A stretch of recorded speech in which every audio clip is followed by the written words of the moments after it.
Bienvenue encore dans cette nouvelle vidéo. Ensemble, nous allons continuer notre module de formation avec le langage Dart. Aujourd'hui, nous allons parler de boucles, ok? Merci beaucoup pour les commentaires, les likes et tout ce qui soutient la chaîne, ok? N'oubliez pas de partager, aimer, liker. J'étais en mission, je reviens pour finir notre module, ok? Voilà, je vous remercie beaucoup pour vos messages et vos commentaires, ok? Voilà, n'oubliez pas toujours de commenter, liker et partager la vidéo, ok? Sans plus tarder, c'est parti. Aujourd'hui, nous allons parler de la boucle for et la boucle while. C'est quoi une boucle? Une boucle permet de répéter un bloc d'instructions plusieurs fois. Maintenant, quelle est la différence entre la boucle for et la boucle while? Lorsque le nombre de répétitions est connu, on utilise la boucle for. Et lorsque le nombre de répétitions n'est pas connu, on utilise la boucle while. Ok?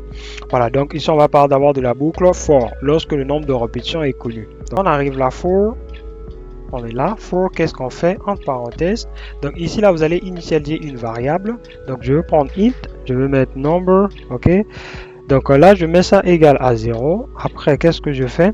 Donc je veux prendre toujours le nombre là. Et qu'est-ce que je fais? Je dis que ça soit inférieur ou égal à quoi? Inférieur ou égal, inférieur ou égal à 5. Et qu'est-ce que je fais? Inférieur ou égal à 5.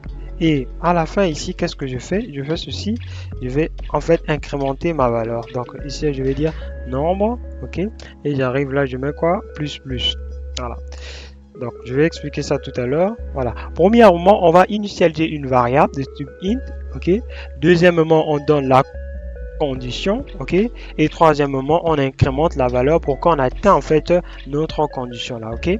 Donc avec la boucle for, vous initialisez d'abord votre variable et là vous donnez la condition et vous allez incrémenter la valeur pour que vous atteigniez votre condition, ok? Donc ici là on arrive, on fait un print. Je fais un print de quoi? De nombre. Voilà. Donc je sors là, je sauvegarde, je viens ici, je viens exécuter. Donc je fais ça, regardez. Là on commence par 0, ok? 0, 1, 2, 3, 4 et 5. Voilà. Donc là, on parcourt 0, 1, 2, 3, 4, 5. Voilà donc comment initialiser la boucle for. Ok. Donc vous pouvez faire aussi ceci for. Ok, directement là. Ok, il vous assiste même. For var in. Donc ici là, qu'est-ce que je fais? Sinon equal to. On va prendre ça à 6. On incrémente la valeur. Ok. Maintenant ici là, on va ajouter en fait les conditions à l'intérieur. If else. Ok, on a déjà parlé de if et else. Ok, on va dire quoi? Si i, notre valeur qui est là, si i est modulo, donc on va prendre modulo, ok? If i modulo, modulo 2 égale à 0, ok? Égal à 0. Qu'est-ce qu'on fait? Ici, là, on va afficher donc print. On fait ceci, le nombre, le nombre. Donc ici, on va prendre astérisque comme ça, i et comment est pair. Voilà. Donc là et de l'autre côté, on va prendre le nombre et impair. Donc on peut mettre des conditions à l'intérieur de cette boucle là. Donc ici on va dire quoi? Impair. Voilà. Je sauvegarde. Je viens exécuter mon code. Regardez, on parcourt 0 est pair, 1 est impair, là 2 est pair, 3 impair, ainsi de suite. Ok. Maintenant qu'est-ce qu'on peut faire? On peut utiliser aussi les break et continue. Ok. Donc ici là on va prendre juste break. Voilà, on peut prendre break. Dès que tu trouves un nombre pair, ok, arrête ma boucle. Dès que tu trouves un nombre pair, arrête la boucle et sors de la boucle. Regardez, il trouve 0 et pair, on sort de la boucle, ok. Donc vous pouvez prendre aussi continue, ok. Tout dépend de vous, vous pouvez prendre aussi continue pour continuer en fait, ok. Voilà, donc là on fait ça. Regardez, il continue. Ici, là, il prend 0, 2, 4 et 6. Voilà. Donc, on va commenter encore la partie là. Okay. Nous allons arriver là. On va parcourir maintenant. On va parcourir une liste avec la boucle for. On dit quoi? For in. Ok. Une collection. Collection, c'est quoi? En fait, c'est la liste. Donc, on va initialiser déjà la variable là. On avait parlé de liste. Ok. Cette variable là de type liste. Liste de int des entiers, ok, on prend nombre, c'est ça notre collection ici. Et on arrive là, on fait ceci, print, print, print, on affiche quoi? Éléments. Vu qu'on parcourt les éléments, on affiche en fait les éléments. Voilà, je fais ça. Voilà, je sauvegarde. Là, on va parcourir en fait les éléments là. Ok, regardez, 2, 4, 10, 20 et 5, on sort de la boucle. Maintenant, à l'intérieur, on va dire quoi? On va calculer maintenant les carrés de ce nombre-là. On va dire int, vu que c'est le type int, on va dire carré égale, on fait quoi? On prend l'élément. On sait que pour avoir le carré, c'est le nombre fois le nombre lui-même. Donc, élément fois, encore élément, ok, fois élément. Maintenant, quand on arrive là, on dit print. On dit le carré de, voilà, dollar, élément. Le carré de élément est, voilà, on met dollar. Ici, on va dire quoi? Carré. Voilà, on arrive là. Tac. Donc, on sauvegarde.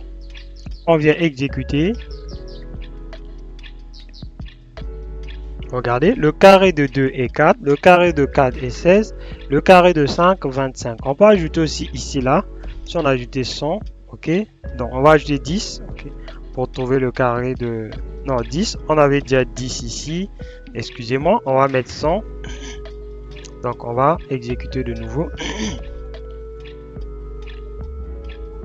Voilà, regardez, le carré de 100, c'est combien? C'est 10 000. Voilà. Voilà donc comment utiliser les boucles, la boucle for. On va passer maintenant au niveau de la boucle while. On va prendre ici là, regardez while, il dit quoi? À l'intérieur, on va mettre notre condition. Donc, nous, on va initialiser une variable ici de type int, qu'on va dire number, ok? Equal to, on commence par 0. Et là, qu'est-ce qu'on fait? Tant que c'est vrai, donc tant que nombre est inférieur ou égal, ok? Donc ici on va prendre inférieur ou égal à 5, affiche-nous un print de quoi? Nombre. Voilà, on prend nombre. On affiche compte de nombre, ok? On sauvegarde, on arrive là. Rappelez-vous, on avait dit que ici on ne connaît pas le nombre de répétitions, ok? Regardez. Là, on a dit la boucle while s'exécute tant que la valeur est comment est vraie. Regardez là, on passe à 1000. La valeur là, la condition là sera toujours vraie. Pourquoi? Parce que le nombre là est toujours égal à 0. Il n'est pas plus grand que 5. C'est toujours inférieur ou égal à 0. Maintenant, qu'est-ce qu'il faut faire? Donc, on va arrêter notre boucle. Il faut arrêter la boucle. Ok? Donc, on vient ici, on arrête. Donc, vous arrêtez la boucle. Maintenant, vous allez venir ici là. Vous allez faire quoi? Vous allez prendre nombre. Et qu'est-ce que vous faites? Vous allez en fait incrémenter la valeur. Vous allez faire plus. Voilà. On arrive là. On peut sauvegarder et on exécute de nouveau. Regardez là. On commence par 0. Là, quand on parcourt là, on affiche 0. On arrive là, on ajoute plus 1. On passe à 1. On passe à 2, à 3, à 4 et à 5. Voilà. Donc ici là, vu que notre condition là devient maintenant faux, ok? La condition devient fausse, c'est en ce moment-là qu'on sort en fait de la boucle, ok? On sort de la boucle. Maintenant, regardez maintenant ce que nous allons faire. On va arriver ici là, on va créer un exercice de compte à rebours, ok? On commence par 10, ok? Donc là, on prend 10 et qu'est-ce qu'on fait? On dit que tant que le nombre là est plus grand que 0, tant que le nombre là est plus grand que 0, fait quoi? Tu vas nous afficher en fait compte à rebours. Donc print. Ici là je prends, je mets compte à rebours, ok, voilà, on fait ceci, dollar, et là on met nombre, on sort là, et là, maintenant regardez, au lieu qu'on fait plus là, on va maintenant faire moins, ça veut dire qu'on va enlever au fur et à mesure, ok, qu'est-ce qui va se passer? Je vais rapidement expliquer. Là je commence par 10, ok, je dis tant que le nombre là est plus grand que 0, on sait que 10 est plus grand que 0, il nous affiche quoi? Compte à rebours 10. Après qu'est-ce qu'on fait? On enlève 1. On enlève moins 1 ici là, et quand on enlève moins 1 ici là, on passe à 9, ainsi de suite, ok, on enlève 1, on passe à 7, ainsi de suite, jusqu'à atteindre 0, voilà. Donc on va exécuter le code ici là.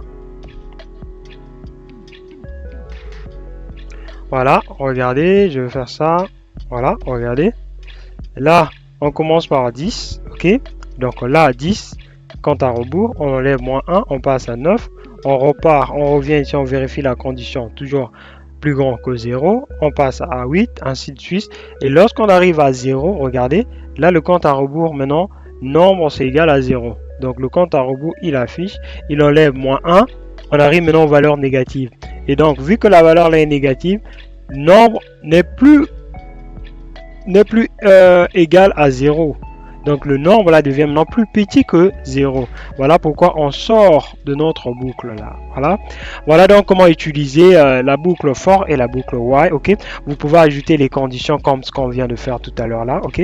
Voilà. Nous on va dans une prochaine vidéo où nous allons faire quelques exercices concernant la boucle for et la boucle while. Ok.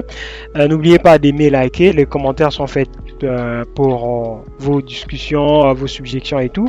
Voilà, je serai impatient de répondre à vos commentaires, ok? Et si vous êtes nouveau sur la chaîne, n'oubliez pas de vous abonner, liker, commenter pour vraiment promouvoir nos contenus, ok? Alors, on va voir dans une prochaine vidéo.